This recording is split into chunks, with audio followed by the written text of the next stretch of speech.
Mr. DJ Rose, Brookzz, and C's. Welcome you to the No More Black Tears podcast. Black tears that's heaven sent. Barack the first black president. I love my black skin. I love walking in black excellence.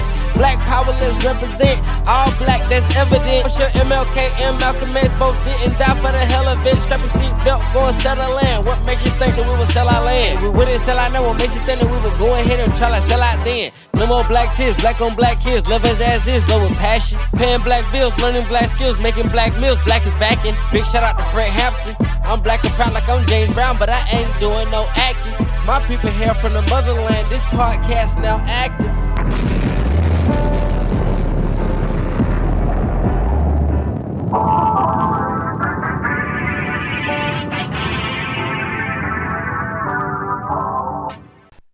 More Black Tears, we back again. We back again. Another day, another dollar, man. Saying Mr. DJ Rose is here in the building. Got Brookzz and Nicole in here.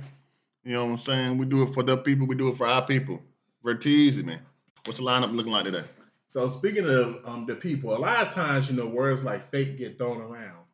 So there was this woman who said, if you're neutral, then you're just fake. And she gave different reasons because she was like, there is no neutral when it comes to right or wrong.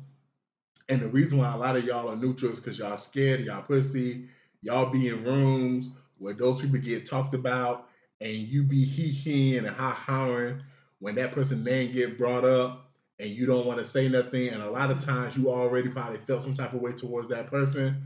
So you just claim being neutral as an aside. But in reality, nah, y'all not neutral. You're just a fake-ass person. What's y'all thoughts on that phrase? Because you hear that a lot of times in friendships, friend groups, or just in families. Man, I'm neutral. I'm not taking no sides. I'm just chilling. Is being neutral fake? Or can you actually be neutral and being real about being neutral? I don't necessarily saying it's you because you got a neutral stance that means that you're fake. Because you can be neutral and not be fake. Right. But then sometimes fake people try to play neutral because they fake. So it's kind of like they're using being neutral to be fake. Right. So I don't know if that was she was just getting at, but just because you're neutral don't mean that you're fake. Right. But a lot of fake people try to play neutral because, like she said, but I think that's probably what she was getting at. A lot of fake people play that role of being neutral because like she said, you when you're around this person, you allow them to talk trash about this person, and then you don't say nothing, and then you're around this person, you allow this person to talk trash about this one, but then when those two people get together and they're asking you, you remember the other day? You remember the other day? Yeah. So it's like, so in that case, yeah, you just using neutral as an opportunity to be. Not an opportunity, but you being fake and you just choosing to be neutral when it comes down to it because you don't want to show how fake that you are. But just because you're neutral doesn't mean that you're fake. I don't think so. I ain't gonna lie, man. And I hate to say it like this. I kind of felt like this bitch for some years. I kind of felt like what she said. I kind of felt like that on the inside for some years.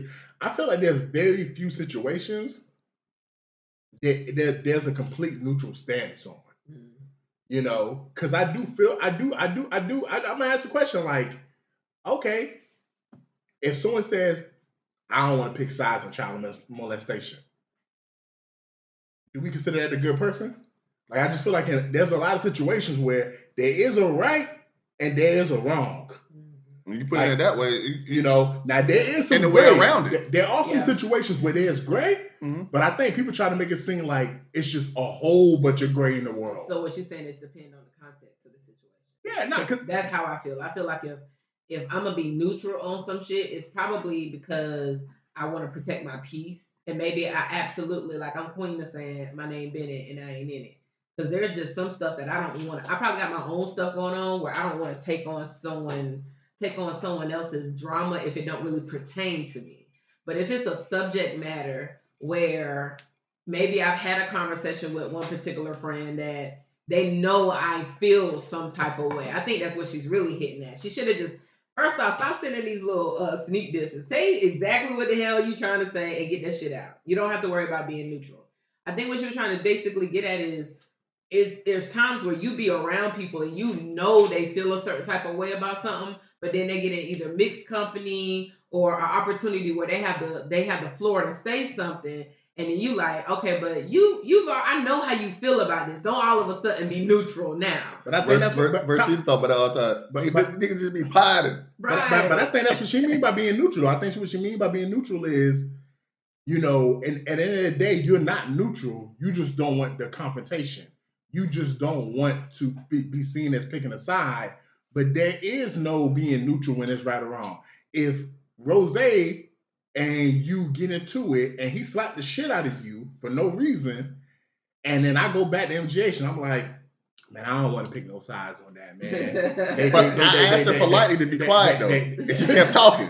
They both was wrong. Like in a situation like that. Like Levert, where were you at, that nigga? You ain't see this nigga put hands on me. But he did tell you to be quiet. But that's my. So was it smart? Yeah, I mean, I ain't even trying to get in there because you kept talking. He kept telling you to shut up. Yeah. No, but no. but that's what I mean by. You better stand up for me. That's what I mean by being neutral is kind of being fake at times, man. Because like what's right or wrong. Like if we're chilling here and you get asked your opinion or something, and it's like, man, I ain't trying. You could just easily say, man, I ain't trying to hurt nobody's feelings. I ain't trying to start nothing. But yeah, Rose, you was wrong. You had no business putting your hand on Nicole last week. All right, let's stop the bullshit. Let's go ahead. Has there ever been a time, and y'all can ask me as well, I'll go last. Have y'all ever had a moment where you went neutral? Or are you always willing to pick yes or no, or A or B, or blue pill or red pill? I think we all be neutral at times, man. And sometimes it be to what you said, trying to preserve your peace. But I ain't gonna lie, man, like, which one do you find yourself more doing? I mean, I ain't gonna lie. I'm gonna keep it 100. I get in trouble because I'm not neutral a lot of the time. I get in trouble even in our friend group because I have strong opinions. Yeah. And I voice them. And there's times where I tell everyone in the friend group, yo, bro, you need to voice your opinion more, man. Or you need to step out on the ledge and be like, yo, we had a situation and this happened. And you just want to basically just be in the middle. Yeah. Nah, there is a right or wrong, man. Like, even when, we have, man, I remember being in college.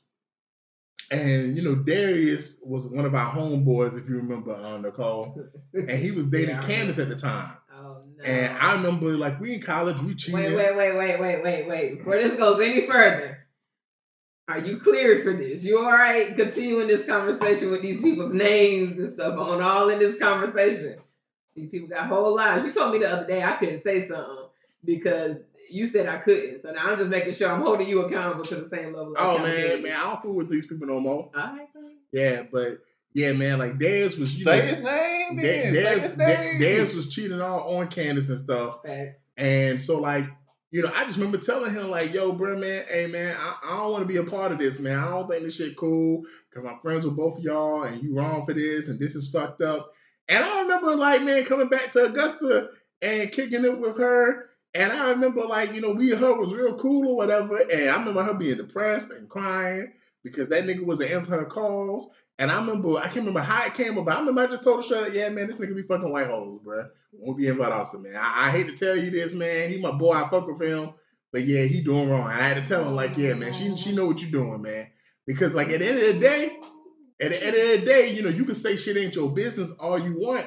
But if we all supposed to be cool and shit, I don't see how you can be comfortable smiling in someone's face and being friends with someone and watching them get abused or get dogged out. People do it all the time. We as a people, I won't say we as a people because I don't know. Man, I get in trouble too. I say that to say Nicole, I get in trouble. I don't even like keeping secrets in our friend group. Let me keep it real. I tell you every time when we had a conversation about this. There's things that if I tell one person in the friend group, I expect everyone to know. So when if Rose be like, well, you didn't tell me that. I'll be honest. I cannot speak for y'all, but we all are cool. If I tell one person, I'm not telling you, Nicole, don't tell this person this. Man, hey man, I assumed everybody talked about it. I didn't think I had to make a message where I go to every single person in the group and be like, yo, I had this going on, or I did this, or this and that. No, if me and MGH had a conversation, he has the right to tell everyone in the group that we cool with whatever I told him. You know, now there are people in the group, you know, who will tell me certain shit and be like, don't tell nobody though.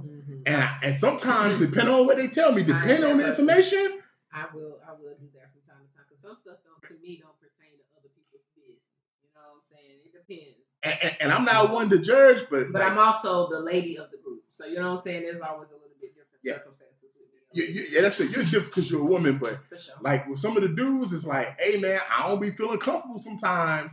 You telling me certain shit, and I can't have now I gotta go in because everybody in the group know I talk to everyone in the group. That's true. I get what I get on the phone with everyone in the group. That puts you in a can nobody in the group say in the group say Batista, don't call me and talk my head off or text me or whatever. I talk to pretty much everybody in the group. So now you telling me some shit, I gotta be on the phone with this person and I can't tell them some shit because you don't want them to know, but we all supposed to be brothers or we all supposed to be crew.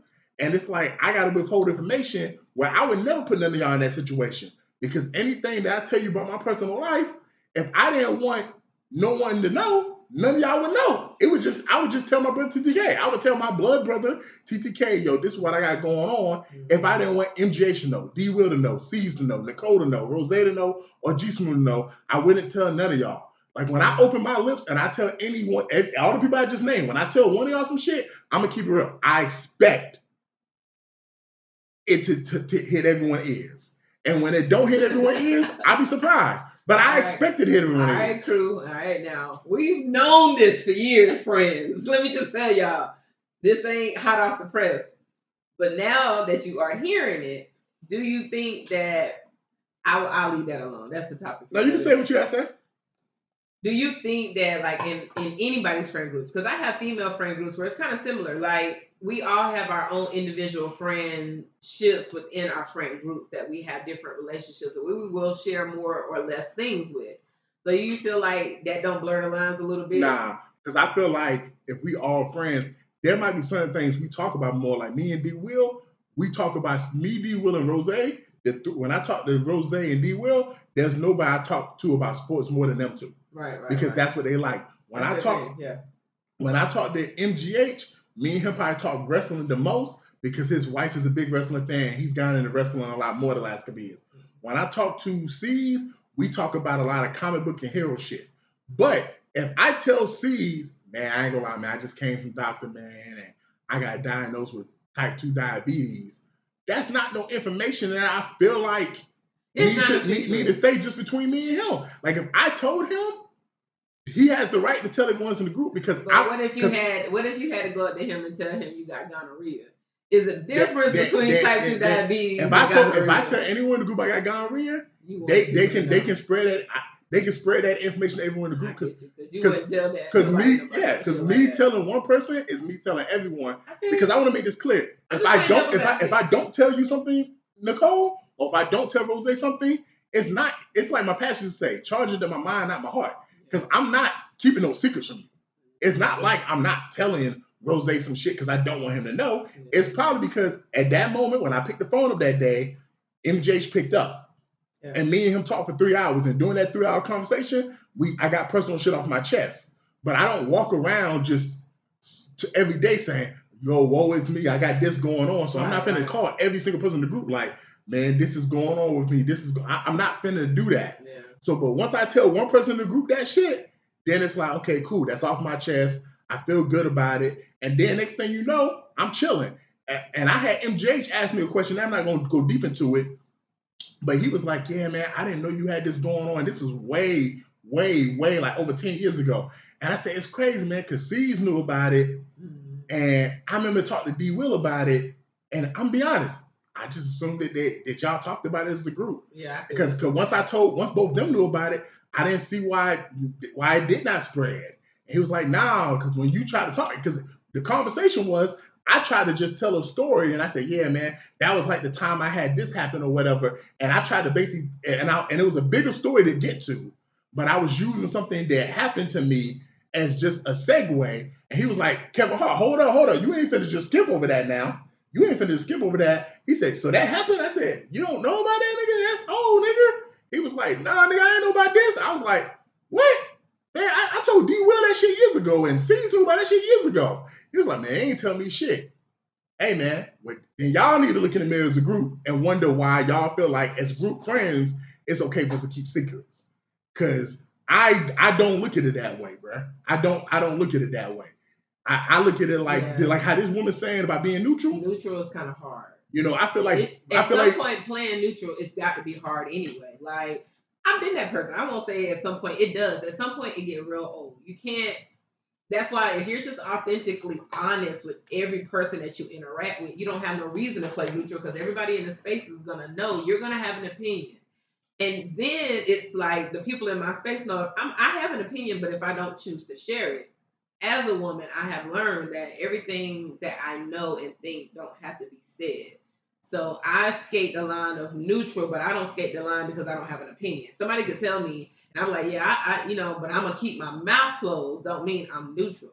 It means that I know that who I am or who I am trying to be, some things I don't need to say, right? But so I don't feel like it's neutral because if I'm passionate, even if I don't have an opinion on something, if I'm passionate about it, but maybe I do have an opinion, but I'm passionate, I'm gonna tell you how I feel, and I'm not gonna skate any lines.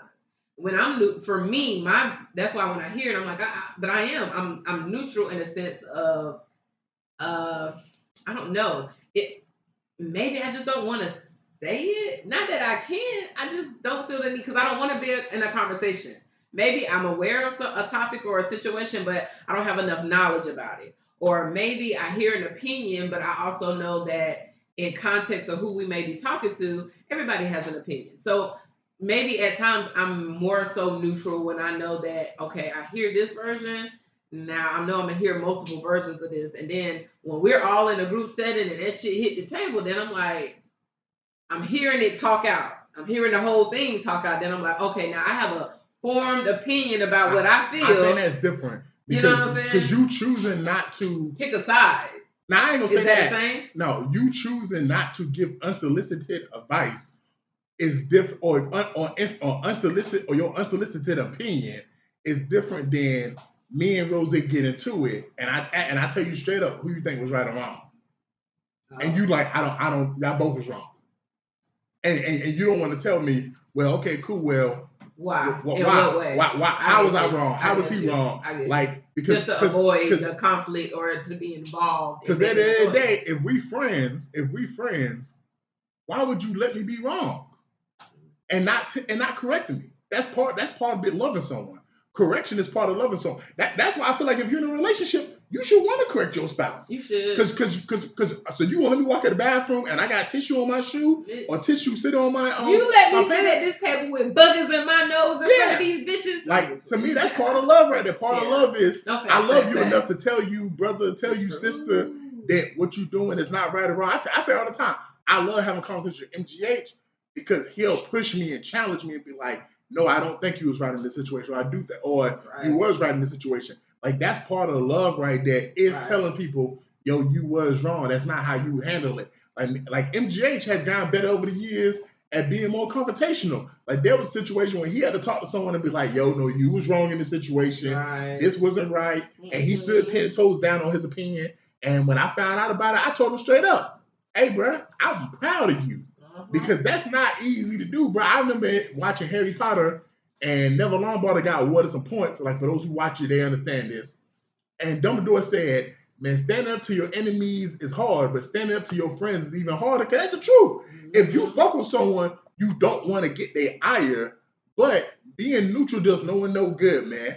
If me and Rose get into it right now tonight, and you basically don't want to pick sides, and there's a clear cut right and wrong, then something's wrong with that. Now, sometimes it could just be a matter of opinion. Like if we're arguing about abortion, if we're arguing about child support, like there's certain things, man, hey, bro, it just depends. If we're arguing about politics, about being Republican and Democratic. Yeah, there's boom, boom, boom. I say all the time, yo, if you vote Republican, I don't think nothing wrong with you. Now, I will say this. If you vote for this motherfucker we got in office right now, now that's a morality thing. That ain't got nothing to do with politics at that point. I'm looking at you differently. I'm looking at you different because that's morality. And that's what I mean to be like, oh, I'm neutral on politics. No, you cannot be neutral in 2026 on politics. That was cool in 2012 and 2008. But in 2016 and 2026, if you're neutral on politics, it's probably because the way you feel inside is some bullshit that you don't want everyone to know. Or you a child. You know? You got to be a child. Because at your big grown age, the people that listen to this podcast, your ass better be... If you didn't vote for Kamala Harris, we got a problem. It's like, because it's been guys you need to explicitly explain why you did not vote for her, and it need to make sense when you explain it. Yes, it don't need to be no bull jump. And that race between Stacey Abrams and that other homeboy. I ain't no problem with that one. What? I ain't got no problem with that one. Yes, that's our guy. I ain't saying I'm fucking with him, but I didn't vote for him, but that's our guy. To be honest, he ain't really fucking up too bad. But if you told me I voted for Brian Kemp because I work for the state and he keep on promises to give me pay raises versus Abrams who want to get the money to the teachers, I'm not mad at that, man. Like, you know, I'm black, so I still voted for Stacey because I'm black. But if a black person told me that's why they voted for Kemp, like, okay, cool, whatever, man. Like, but that's what I'm saying. You do need to articulate your point of why you went this way. Like I wanted to vote for Kemp, but I just couldn't do it because I just wanted the black woman. There are some people who voted for Trump and they give specific reasons. It'd be some bull crap. It'd be some bullshit, but then sometimes it's like, okay, man, you just following the money. So if you're just strictly looking at it from just that standpoint, cool, whatever, man.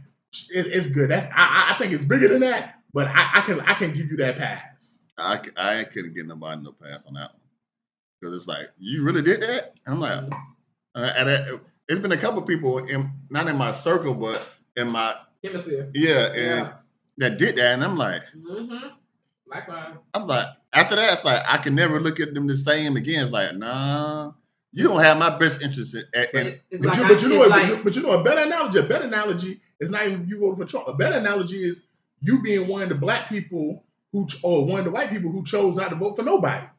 Because you was like, well, I thought they both was fucked up. Yeah. Like that, like for this particular conversation in terms of being neutral, you choosing to withhold your vote or decide to vote for a third party that you knew didn't stand a chance, that really was a vote for the other side.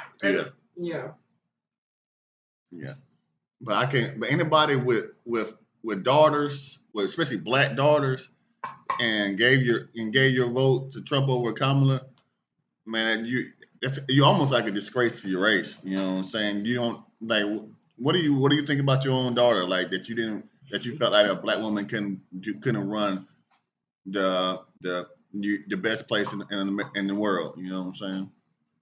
Yeah, man. But nah, I mean, definitely though, man. Like to the main point of what we're talking about, there's a lot of times when people try to use neutrality to really be fake and not really just stand 10 toes down on something they feel or pick right or wrong. Because at the end of the day, man, like like from what she was saying, yo, a lot of people are just saying, I'm neutral. I don't want to pick sides. I'm cool with both of you in situations where it's like, nah, there is a right or wrong, man. There is a right or wrong. You don't have to be on that fuck shit. You could just say straight up, yo, I do like both of you. I do fuck with both of y'all. But, yo, in this situation, you was wrong. This person was right. This shit shouldn't have went down. I say this. Sometimes you don't have them relationships until you get a little bit older anyway. Because sometimes our childhood relationships, we have so much childhood built up. This is the loyalty, that we sink into these type of relationships because that's what we were with these people when we were younger. But I have relationships with people I met when I was older, and we have way more accountability within our friendships than I see with some of my friendships that I have with people that I've known longer. Except for maybe one person, and you know, me and her, we we understand we're on the same wavelength when it comes down to our faith and what we want to raise our families like, and just talking and being accountable to one another. If I mess up, man, I could be somewhere. I like to people watch. I ain't gonna flex. we be somewhere and I get to saying something, she be like, no, just and I'm like, look, get me together. That's not mature. That's not wise. So you're right. You can't just always have people around you that's willing to just pat you on your shoulder and say, yeah, because then when or just not say shit at all. Or be neutral and not say nothing at all. I feel like both are bad. I feel like neutral is bad, but I feel like the person that pats you on your shoulder is worse. No, they way worse. To your point about having friendships that have been like decades long, and sometimes it's easier to foster stuff with newer people. Man, I remember I had a conversation with MGH, and I remember he looked at a picture that we all took as a group years ago, and I remember his words was, "Man, it's crazy because when I look at the picture, for some reason I just still see us when we was in high school." Mm-hmm. And to a point, that is the truth. Mm-hmm. It's like when some parents be like, "Yeah, my kid is grown, but I still see that child I raised." Like when you actually grow up with someone and you known them for like multiple decades, like yeah, man, you don't really see them the way the rest of the world see them because you still see them as this individual or whatever. It's like this one white female comedian said, "Yeah, when y'all see Dave, I still see that skinny, comedian when he was 18 years old. I don't ever see this muscular man that the rest of the world sees because I still haven't seen that skinny kid backstage afraid to go on stage." Like, so to your point, like sometimes it can be harder when you do have to correct people or do have to choose sides in situations where you're really close with people. Right. Especially you want to make allowances for people. You want to give people the benefit of the doubt. Right. Like you want to be like, well, I know you told me that, Nicole, but you sure when he grabbed your ass, you sure he wasn't drunk that night? You sure you didn't say nothing to him to make him think that that was cool? And that's not cool. Now let me make this clear. That's not cool to do that. But because of the fact I've known this nigga for so long, I might be willing to be like, yo, man, he not really like that, man, and make excuses for him. Cause that's my nigga at the end of the day. I've known him for 2 decades. And I feel like, nah, he wouldn't violate you like that. But at the end of the day, I can fuck with both of you and I can tell him like, nah, nigga, you a violator, bro. You can't be doing that, bro. We all supposed to be cool. You violated. Yeah. And I need to hold, and as your brother, I need to hold you accountable and say that you violated. Any final thoughts before we move on to TNT? No, I don't have any. So moving on to TNT, everyone. Tears or no tears. Dynamite. So Mother's Day recently passed, and there was a single mother who basically a story came out how she basically was struggling. She went to Royalty Auto Service, and she basically told them straight up, "I've been dealing with a lot of stuff. I don't have much money. I'm fucked up right now. I'm in the bind, Nate. And I don't know what's wrong with this car, but I need it fixed, and I don't have much money to get it fixed." So, and it was a black woman. I want to make this clear because this is just one of those good stories. And it was a black woman who was saying this to a white man. So the white man went to his dad who owned the company and said, "Yo, there gotta be something we could do for the woman." So she came back to pick up her car, which they actually called and said, "Your car is fixed." And she said how much it is, and he said, "Don't worry about that. We'll talk about it when you get to the office." So she came, and she probably was thinking all kind of shit on the way there. These white people trying to fuck me. And then she got there, and the white man said, "Yo, we to fix everything with your car, everything. The stuff that you didn't even tell us that needed to be fixed, we to fix everything." And she said, "How much? Free of charge." And by the way, we started a GoFundMe, and it raised $160K. And they gave her the money, and they showed a video of her crying and hugging them. Man, I got tears of joy, man. I'm gonna say this right here. I went out my way to add this to the lineup because a lot of times we talk about so much negative stuff that goes on in the community and the world. And sometimes I use stories like this in my final thoughts, like I did last week with the Virginia church. I wanted to make it a point to put this on the lineup because I do want people to know that there are people out there that are moving in people's lives and doing things to help people. Because this was no small deal that these people did. And when we live in a world that's so divided by race, and there is a lot of racist crackers out here. Let me make that clear. But there's a lot of good white folk out here because, this is a story where these 2 white men, elderly white men, he didn't even have to do this. And the fact that he fixed this lady car free of charge and then help raise $160,000, which is a lot of fucking money. Like that's a lot of money to me. That's a lot of money. You know that money could change my life today. That money would change my life today. And I can only imagine if I was as fucked up as she claimed to be fucked up, how much that money changed her life, man. So I just got tears of joy, man, and I just love seeing stories like this because unfortunately there's a lot of people doing stuff like this in the world, and we just don't hear about it. Yeah, I got tears of joy too because I don't follow them on TikTok, but I see it. I watch a lot of their videos on TikTok, and the dad's always giving pointers to people about cars, what cars. The son's always asking him like, Dad, what car should you avoid? Things like this, and they always give him car advice. But when I seen this, and I was like, wow, I never seen them do anything like this before, and just seeing that they did that, I was kind of surprised, but also it's like, dog, it made me feel good too, because I don't like watching and giving people views that ain't on my same timeline or wave or feel that I feel, but then watching and then finish watching it and knowing that they did everything they could, and knowing that the shop is in Camden, Georgia, and it's an area where when I used to work, I used to visit that area a lot. You know what I'm saying? Work down in that area, and to know that happened, and it's not in I necessarily CSRA area, but it's in Georgia, and that area is kind of close to me, so it's like close to my heart. You know what I'm saying? So knowing that, and like, I just thought it was super awesome that they did that for that lady, and I'm just praying that she uses that money in the right way and does the right things with it. Yeah, I'm extremely happy for her. Tears of joy. Um, just like Bert said, we talk about topics like this for multiple reasons, and I think another one is when you see blessings happening, just keep your head up. Don't be discouraged. Everybody got a blessing that opened up on them. You don't know when it's gonna happen. It happens multiple times in people's lifetimes. So just be patient. Keep doing what's right. Keep moving in the right direction, and just start paying attention to the little windows that open. The little things that happen, and you be like, you it's that day. It's that day where you got your money, you got all your bills paid, but you like, I got this to do, I got that to do. You got everything moving, you got everything flowing, but there's still something that you're chasing after. Just be patient. Yeah, I think that she was admirable to even be going to get her car service to do, because everybody done been in a situation where your money ain't been right, and you got to get that damn car service. You don't get that car service. Turn that radio up. Man, that shit making a funny noise. Turn that radio up. Yeah, I hear this heat.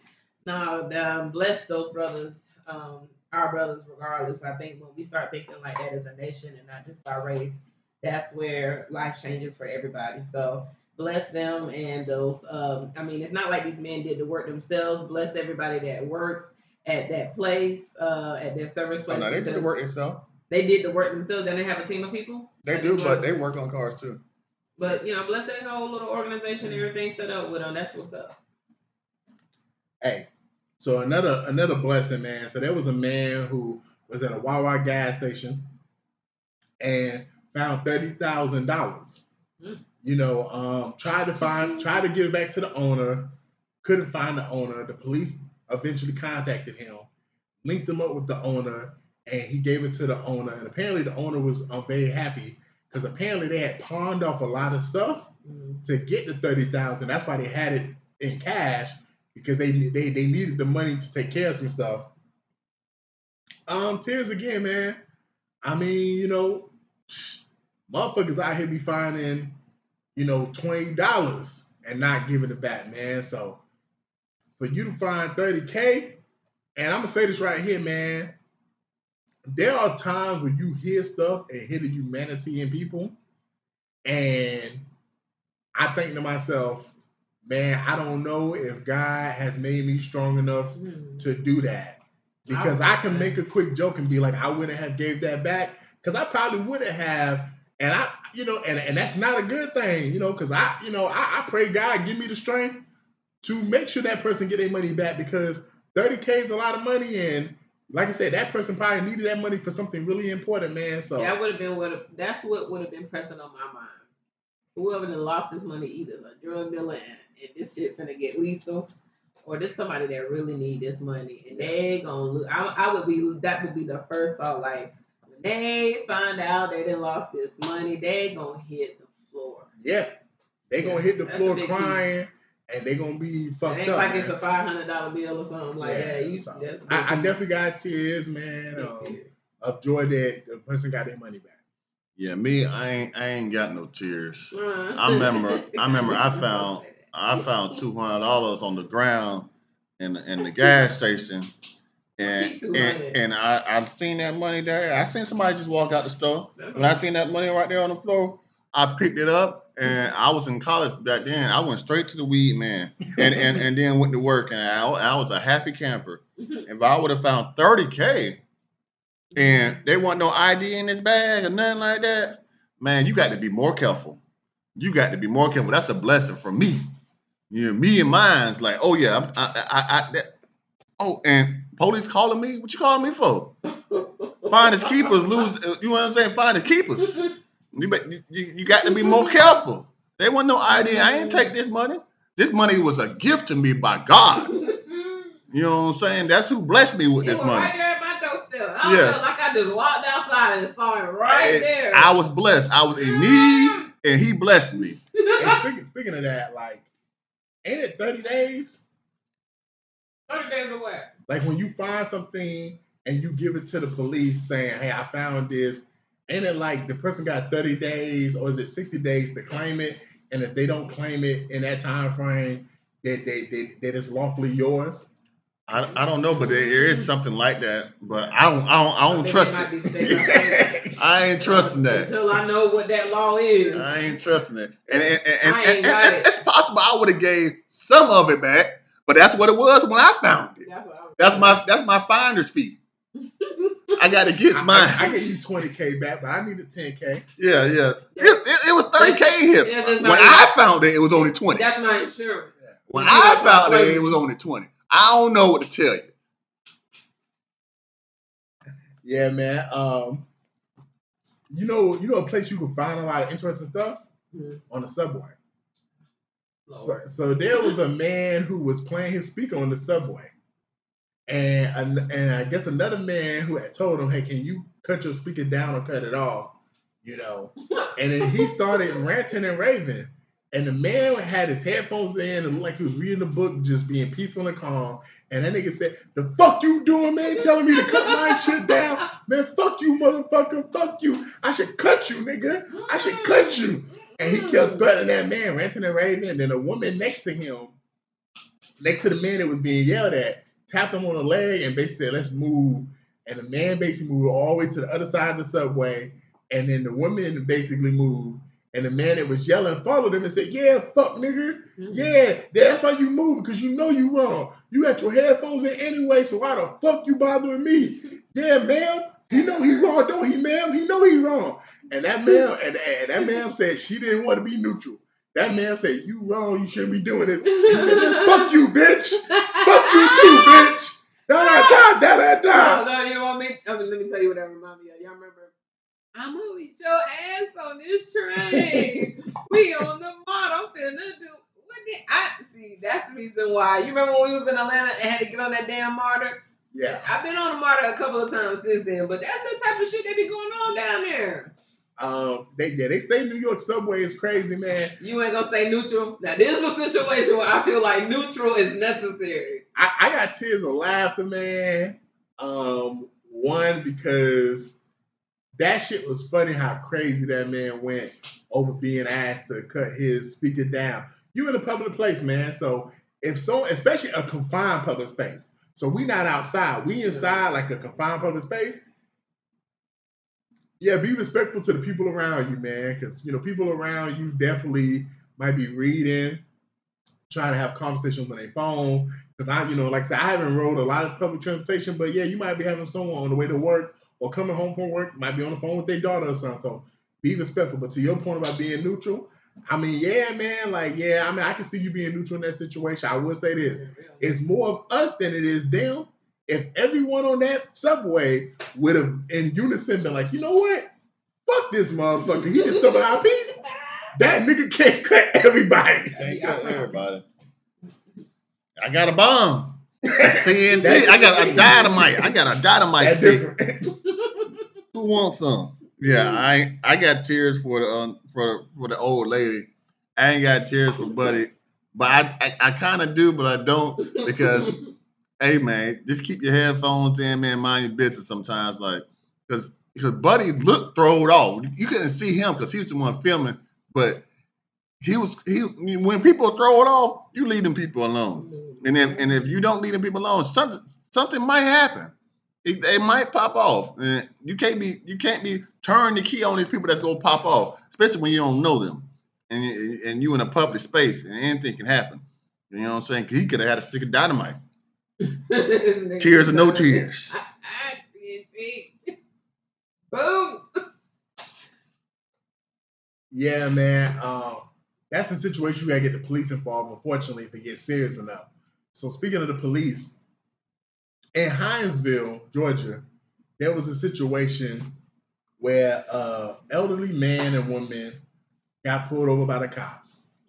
And the cop said that, hey man, your insurance is expired, this car is uninsured, I can't allow you to drive it, so you gotta get out of the car. So the woman tried to explain to the officer, hey, my husband ain't been able to walk for a couple of years. In fact, he only got one leg. I'm old myself, I'm a military veteran. And the police officer said, I don't give a damn about none of that shit. Get your old ass out this car. And they got out that car now, like that white man told them to. And then apparently it reached the news. And that old black lady was saying, yeah, man, I served this country and this is the things I get. I can't believe I tried. We had to walk on the highway. I told him we ain't gonna be able to do that. I ain't gonna be able to push my crippled husband on this highway. The police officer was reprimanded. He was forced to apologize. The Hinesville Police Department apologized and said, that's not how we do it. We have a morality standard here. And it was also found out that the insurance was not expired, which exacerbated the situation even more. And the lady said, hey, man, I'm happy that it was rectified, but this is a wound that has been opened and you can't unopen it. Tears of sadness because this is why it's important to have police officers that are part of the community. I remember there was a statistic in Milwaukee and some of these other places like New York and Chicago, where I want to say 60% of the police officers who work in these cities are transits. They're not from that city. They're transplants. And some people may hear that and be like, what's the big deal? When you're not from a community and you don't live in a community, you approach it differently. Like one thing in Augusta, Georgia, a lot of the cops here are from Augusta, and that's why we really don't have terrible relationships with the police officers in our community. Like some of the stuff that you may see in other places in the country, you don't really see it like that here because, man, a lot of these niggas, you went to school with them or they went to school with your cousin or some shit like that. Like they know you. They're part of the community, so they're not afraid of people in the community. They're understanding. They have sympathy, and that's what when you work in those kind of jobs, there needs to be sympathy and empathy for people. And that police officer, what he should have did, because his computer told him the insurance was fucked up, he should have said, "Ma'am, this is what I could do. I could take you and your husband home, and then y'all can come back and get the car later when it's insured." And then he could have went ahead and took them home. Or I've seen this happen in Augusta. I've seen it happen where the police officer be like, hey, you ain't got no insurance? Cool, I'm going to give you a ticket. Drive straight home, though. Drive straight home. Like, there's ways to handle it when you want to be a good humanitarian, when you want to actually help people, when you care about people. Sometimes man's law, in fact, let me rephrase that. Man's law is never above God's law. So when people talk about what's legal sometimes, understand, just because it's legal don't make it right. Yeah, I got tears too because I'm pretty sure these people had family members that they could have called or things like that, but he shouldn't have left them out there by themselves. And it was dark and it was on a wooded area. Talking about call an Uber. Why didn't you call Uber for them? I know y'all got all kind of gift cards, all kind of resources that y'all could have helped them out with. The department definitely could have paid for that. Yeah, so no problem. So if you wasn't taking her to jail, then you got to do something. You think you're doing her a favor by not taking her to jail because she driving without no insurance, but also like you leave them on the side of the road, they could have been hit. So what happens if they would have got hit and got killed or hurt?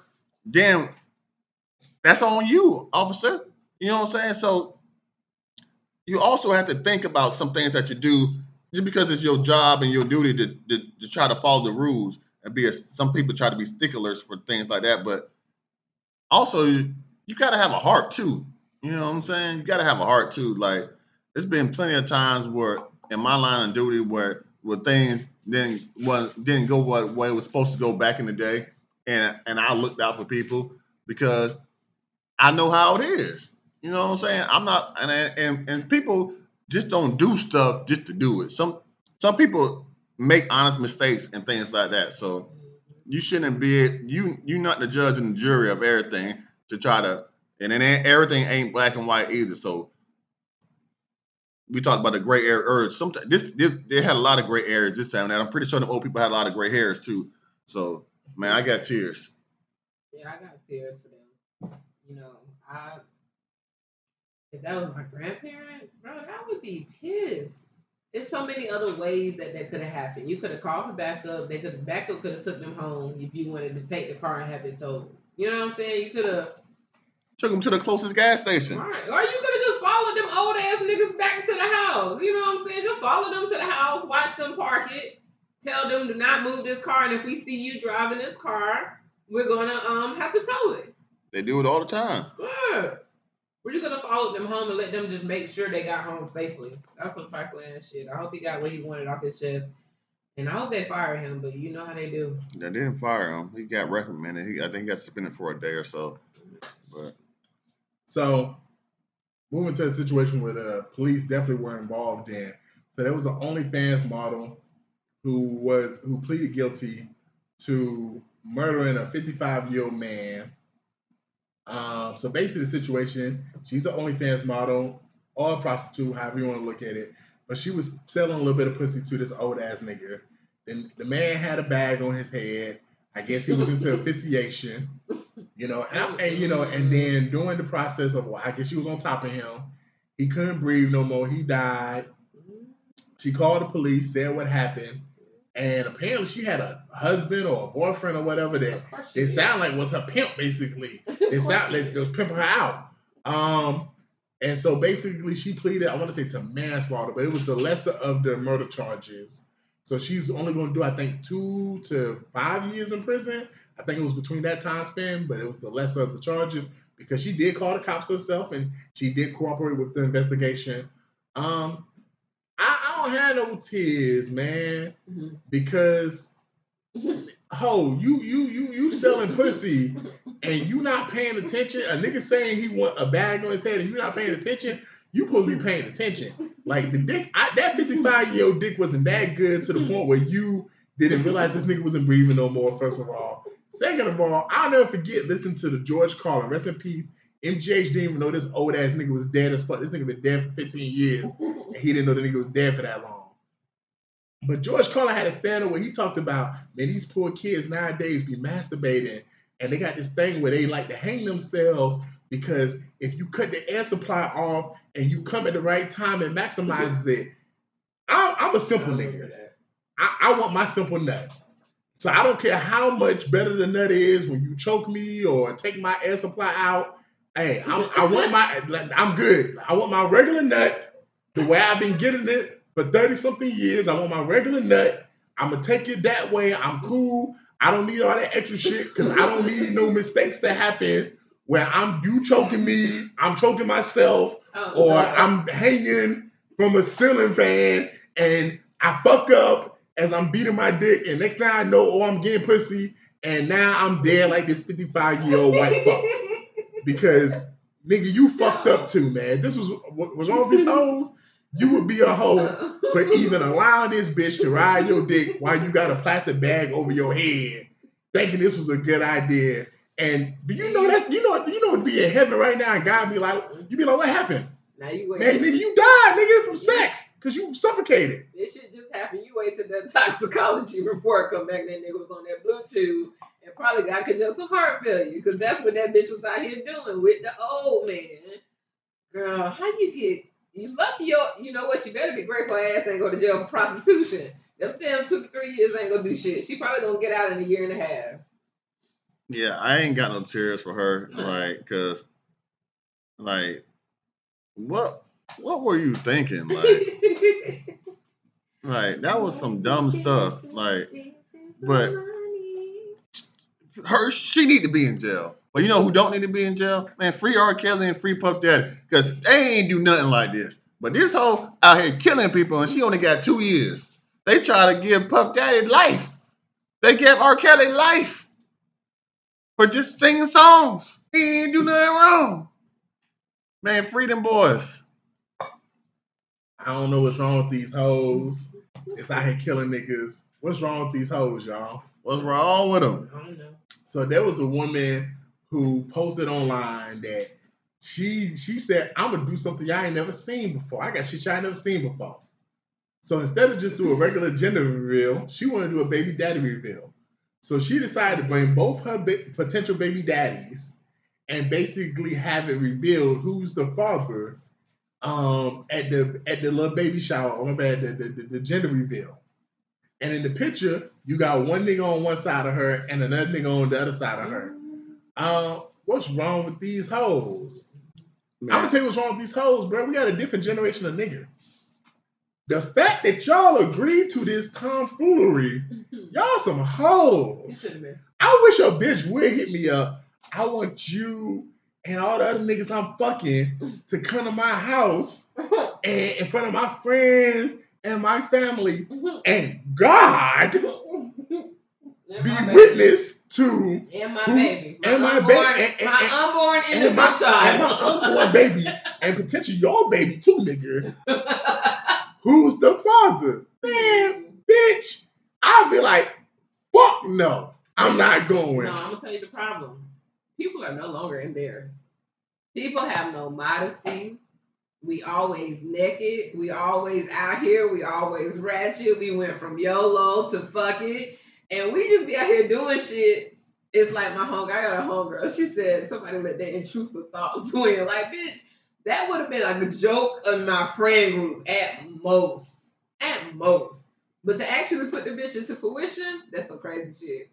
She should be ashamed of herself. These young girls, though, these young things, these young niggas. No, them young hoes. Them young niggas. These niggas need to be ashamed. Nigglets that they grew up. That y'all accepted this bullshit, man. Like, yeah, bro, yes, I know I'm not the only one in the pussy. And yes, when you say it's my pussy, I know it's my pussy in the moment. I understand that. But I don't want to meet the other niggas who occupying the pussy. I don't, Rose, what kind of function is this? You want to collect us like we Infinity Stones? Hey, Rose, meet Tyler. Tyler, meet Brandon. Brandon, meet Timothy. I'm fucking all of y'all. Out, wait. No, because it's a lot of you niggas out here that be doing that same shit. Where I don't know, remember, like, prime example, and it's a bad example, but it's an example nonetheless. How Stevie J and them used to be on the reality TV shows, and they was trying their hardest to get all the bitches to agree to these master plans. They would call themselves the sleazos, like, I'm trying to get you, me, and her. That's different. That's different when y'all homies, and homies is just basically running organized trains on hoes. That's different. We get, hey, it ain't no fun if the homie can't get none. No, these That's ain't different. Homies. But for these to be strangers, imagine just meeting a random person that you don't know who this nigga is, or you don't know who this bitch is. And it's like, yeah, I'm fucking you, Nicole, and fucking her. That's what they were doing. Now, guess what? Hey, eat them devil eggs and them meatballs, and we gonna get to this reveal. Man, hey, that's some whole shit, Rose. Yeah, man. I don't know what's wrong with her either, man, because this is just so crazy because they agreed to it, yeah, but they some suckers. Yeah, and I don't like those type of lighter pops. Yeah. But They getting licked all the way to the center. Yeah, so it's like, why would I want to meet? And then she was probably lying to them both. And it was like, oh yeah, this and this and this and this. And then so one of them because one of them was hooked up with them. Yes. One currently still so imagine you the nigga hugged up with the hoe and the other nigga a couple feet away, and the nigga who baby it is the nigga that's a couple feet away. And then the family. So what we supposed to be doing here? So we the Brady Bunch now? Yeah, the family was on the dude that was across the way on his side. That was the other thing. And she hugged up with this nigga talking about, I'm on his side, hoping it's his baby. She openly rooting for a nigga to be the baby daddy, and the family rooting for the other. This is dysfunction. She got something going on. This is dysfunction. Or biological thing. But make it think. So basically, what it was, ain't no D. She was on the short hallway. That nigga got that. And these people are out here walking around. I talked about it the other day. Sure. Yeah, man. This is a case where it should have been. I don't know if it was triple homicide, double homicide, or single homicide. It should have been a homicide because this baby should not be coming into this world. Not into this fucked up, dysfunctional family that she trying to have. I don't never want that type of energy with nobody and no relation. That bitch sick. So talking about dysfunction. So there was this podcast that where this man posted a clip saying, "Hey, Mojo Brookzz, the comedian who me and MJ know for being Mr. James, the sugar daddy. We used to love them skits back in the day. Mr. James. So, he's doing his thing now. He's one of the big young comedians right now out about. So shout out to Mojo Brookzz. So the dude on the pod said, hey man, I reached out to Mojo Brookzz. I was doing a comedy little thing in our small little town, at a venue that only hosts 200 people. I asked him to come because I wanted him to be there. And he told me his price was $45K. And as a promoter, what I'm supposed to do with that, because I can't even recoup the money back, and I feel like he needs to understand it only holds like 200 people. Like, why I can't give you that and recoup no money off of that. And so the lady, in the center said, man, that's not his problem. He ain't got to think about that. That's on you. Like, if you want him there, that's his price. He knows his worth. I can't tell this man what his worth is. And he was like, I'm not trying to say that, man. I'm just saying, like, the shit got to make sense. It got to make monetary sense.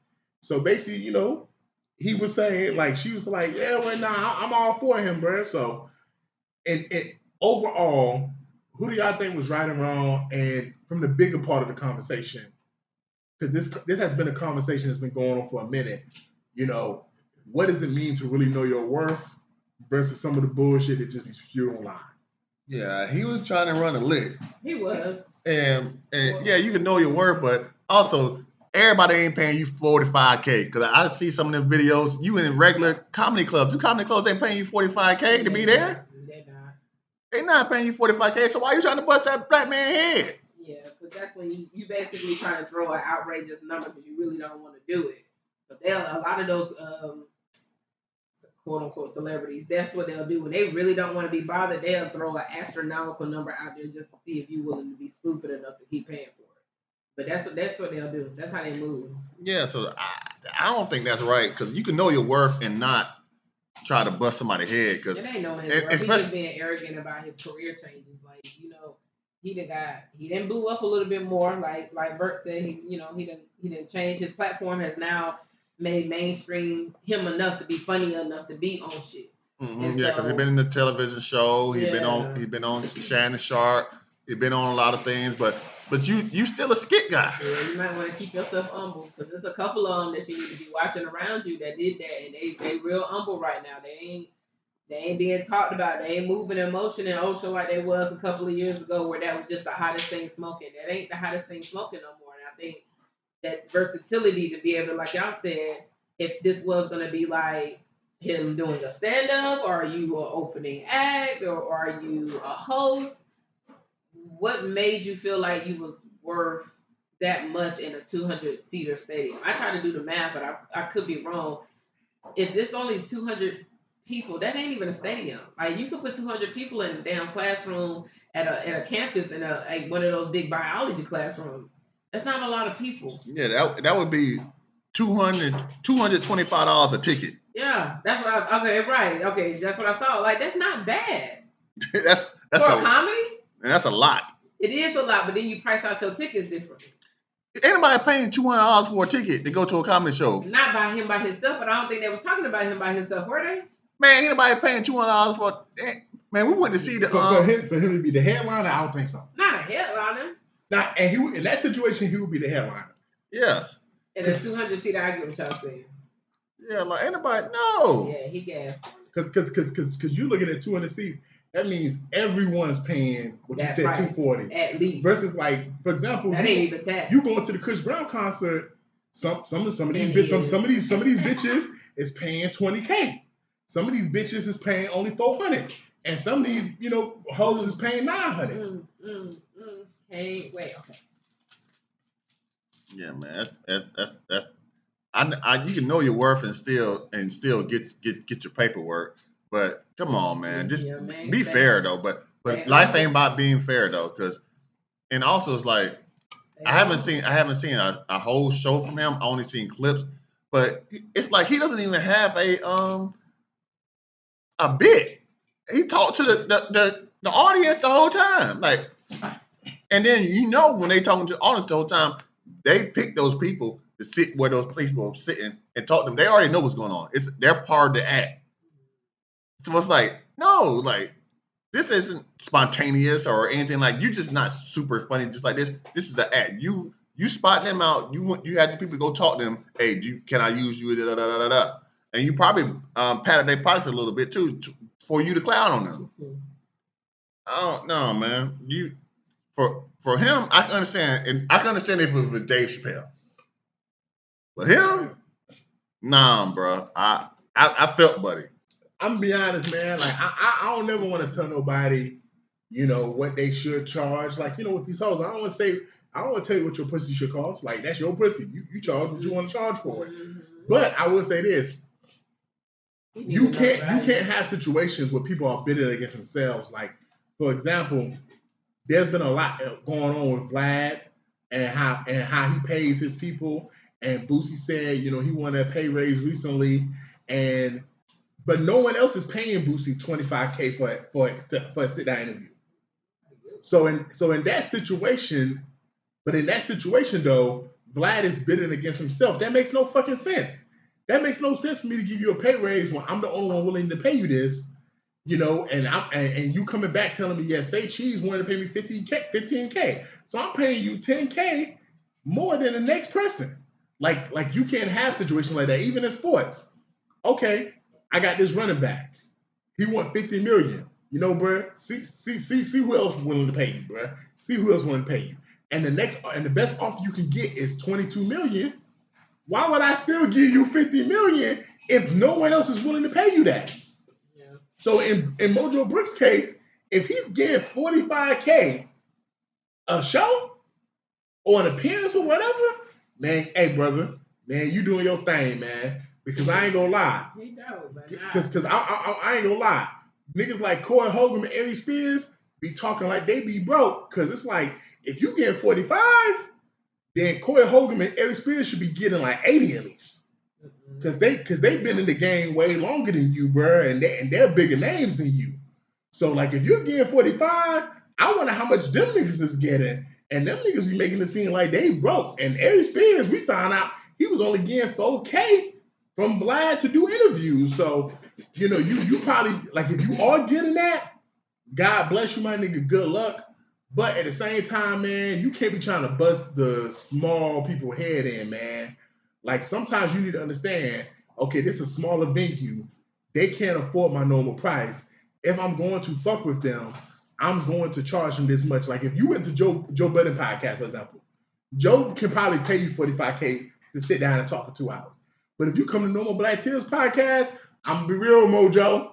We ain't got $45K for you. And if we did, we wasn't gonna get that shit to you, nigga. What? Nigga, we ain't even got $5K for you. We ain't got $5. We ain't got. I'm not paying you for what? Who the fuck is you? Like, what you talking about, my boy? On a good day, we might have $1K for you, my nigga. So it's like you got to understand, you got to read the room and understand where you're going, man. And sometimes people be trying to use that whole know your worth shit. And it would be a hoe. I ain't gonna lie, I was peeping the interview.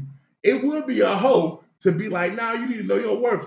A lot of these hoes, you don't know your worth. A lot of these hoes confuse know your worth with a sucker. You selling pussy, you've been selling pussy for 10 years, ho. You've been charging $100 to $150 for a fuck. You go to Atlanta, you meet a nigga, and you trick him into spending $500 to fuck you. Now you think you worth $500. No. You got a sucker. And in the words of Rose, I like lollipops though. So you need to understand that. Okay, I call it a lick. That's why it's called a lick, bitches. Bitches, it's called a lick because you did some shit that you wasn't supposed to do. That's not some normal shit. Because if your normal price was $500, Nicole, guess what? That's not a lick. That's just your job, ho. The reason why it's a lick is you was able to get over on somebody. So like that's just no different than these bitches. You come over here, get $250 to dance for 30 minutes. Okay, you call a lick. You got a lick. Shout out. God bless you. God bless you. But that ain't the norm now. That ain't the norm. Just because one nigga decide to go off the maps and do some fuck shit, that's not the norm now. And y'all know that's not the norm. That's not how shit normally go. You don't act like it. Definitely, please don't act like it.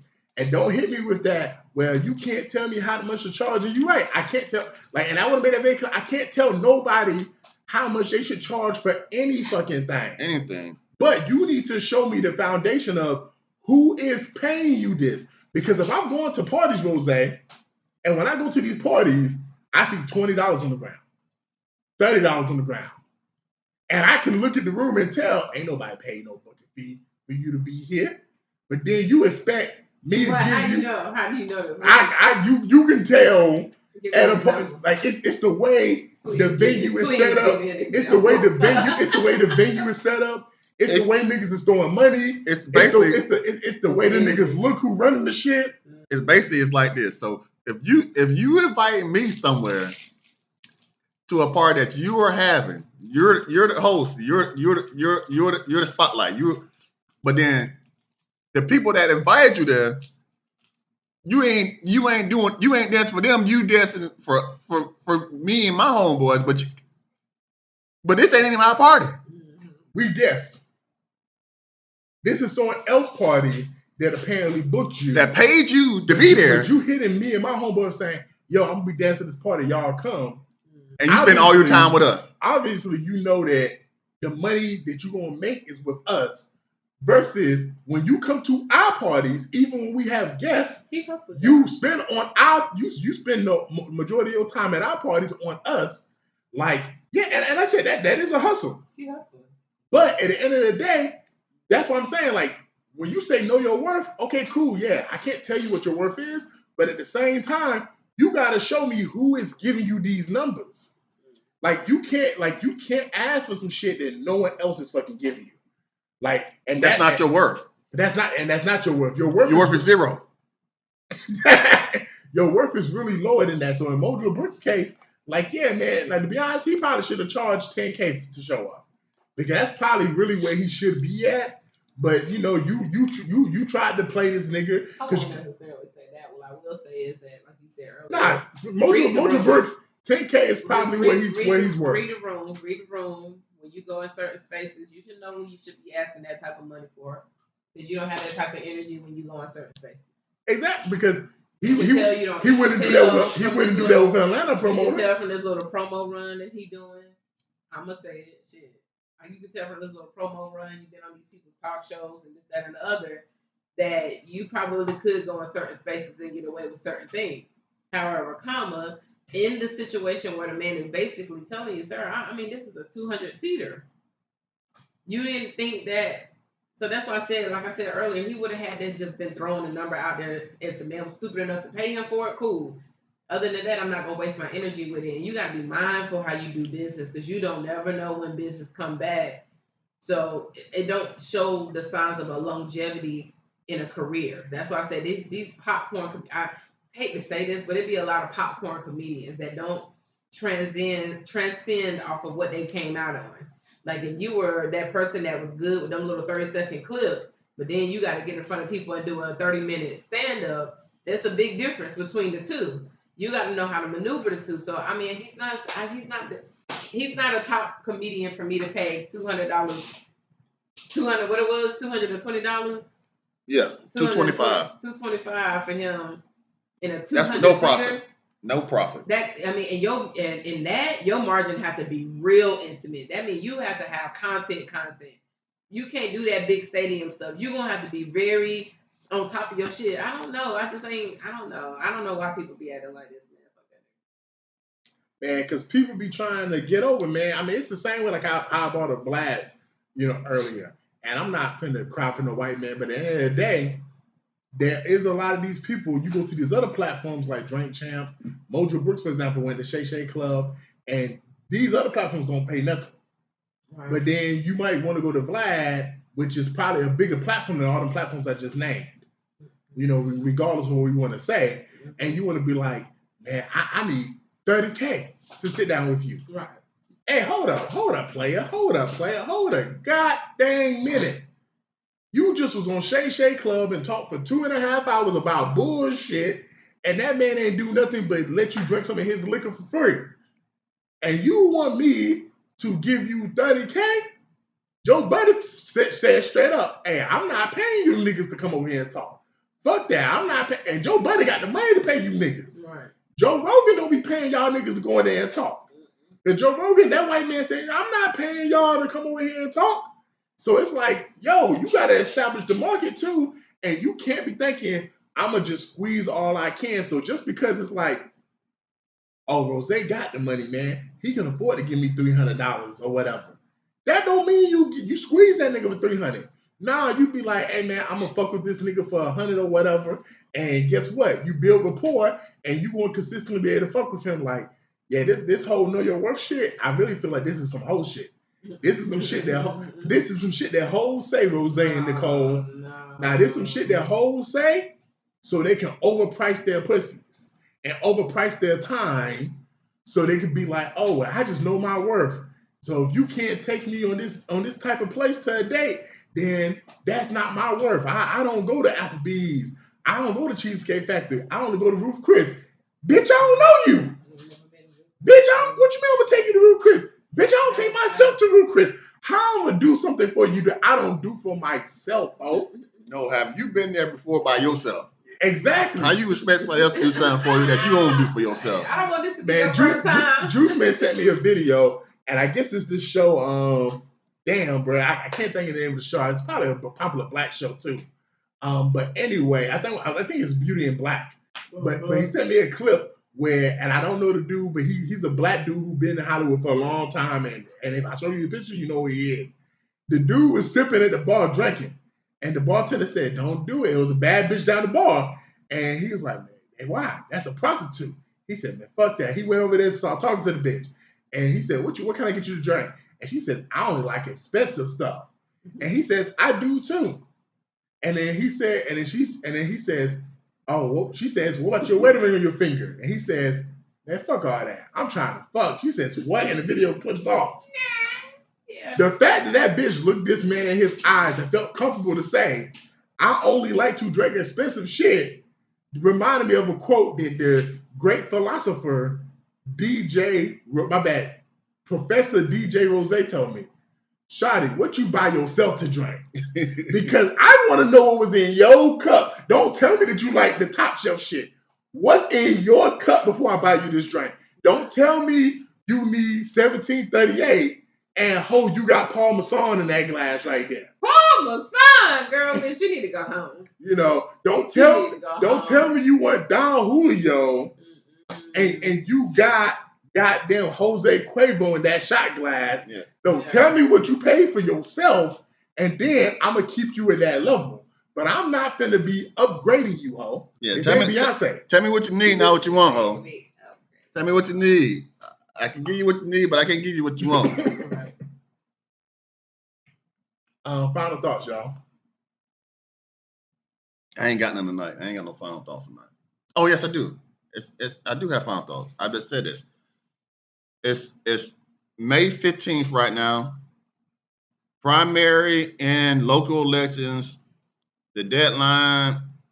I mean, not the deadline, but the voting day is May 19th. That's Tuesday. So Tuesday is voting day. If you haven't early voted, make sure you get to the polls. I think you can probably early vote tomorrow. Tomorrow might be the last day, or it might have been today. But get to the polls. There's ways you can get there. There's free Ubers. There's free rides. Just Google ride to the voting poll. You can find something. You'll get there. Somebody can get you there. People volunteer and get people there. Go to the polls. Go to the polls and vote. I know we talked a lot of trash about in the first topic about who you're voting for.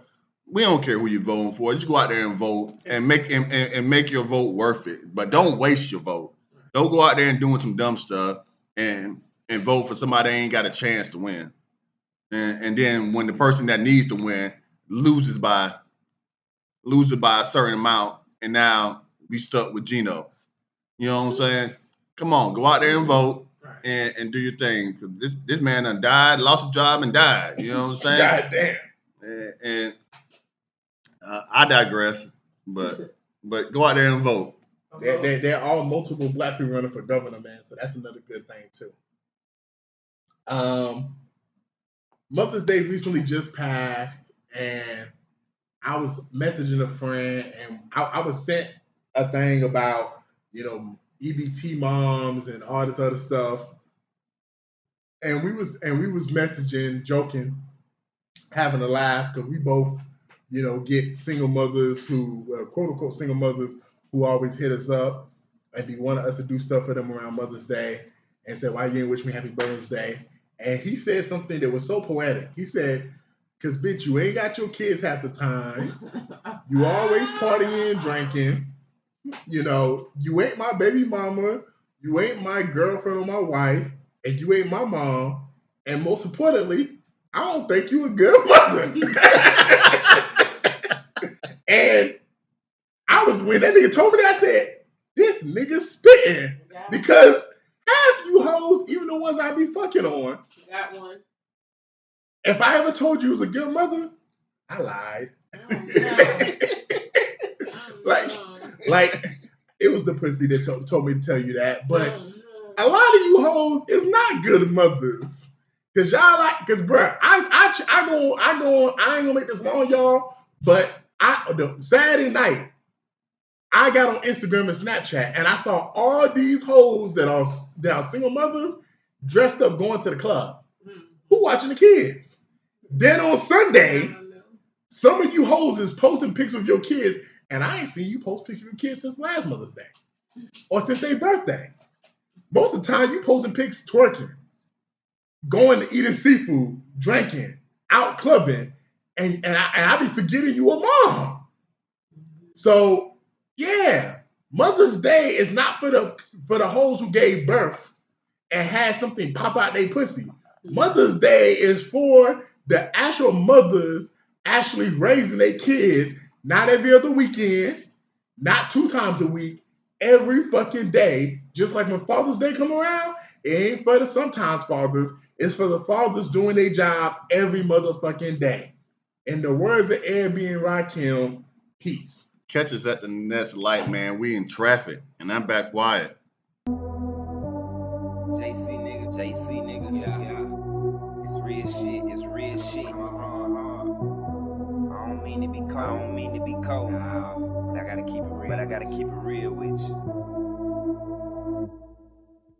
Man, I done broke so many hearts cause I don't fall in love. But what you expect when you fuck with a thug? So don't go blaming me if you catch me cheating, because you knew what it was before we started speaking. I told you I can't be your lover, I do too much grieving, but you played it real cool until we started freaking. Now your feelings changing, just like the seasons. So now you got me asking why. Why did you tell me you love me?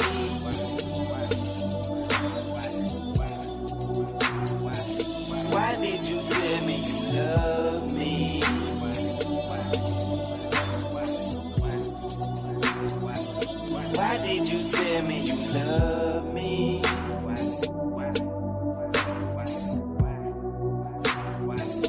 Why did you tell me you love me?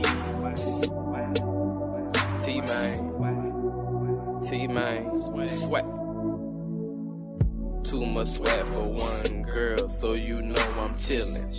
All these girls mad at me cause I ain't catching feelings. I'm not that type of dude, I'm T-Man, I don't fall in love. It's not in my vocabulary or my fucking blood. I told you the night we talked on the phone how I was. Now you looking silly, now your ass looking dumb. You know I'm sorry girl, but they can't be a week.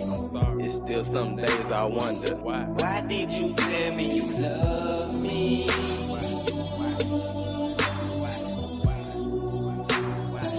Why did you tell me you love me?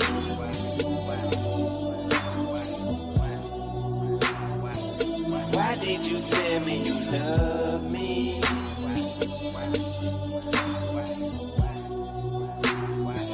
Why did you tell me you love me?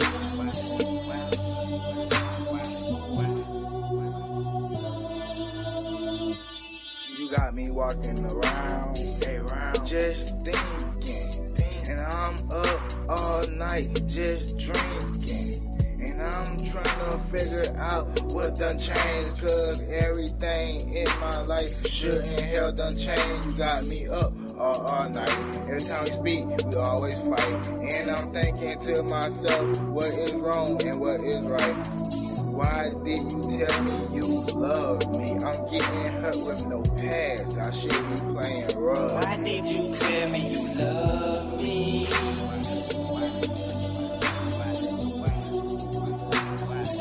Why did you tell me you love me?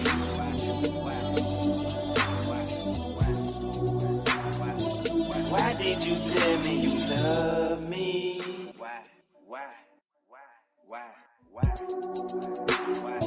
Why did you tell me you love me?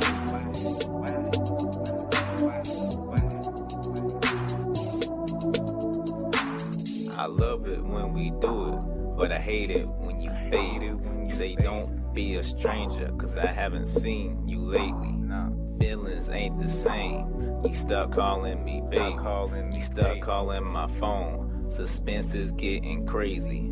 In and out, back and forth, you always getting angry. Can't trust these rumors and lies when I say you my lady, you're my lady. No one else above you. I'll face whatever's gonna break me. But if you was gonna betray me, then why did you tell me you love me?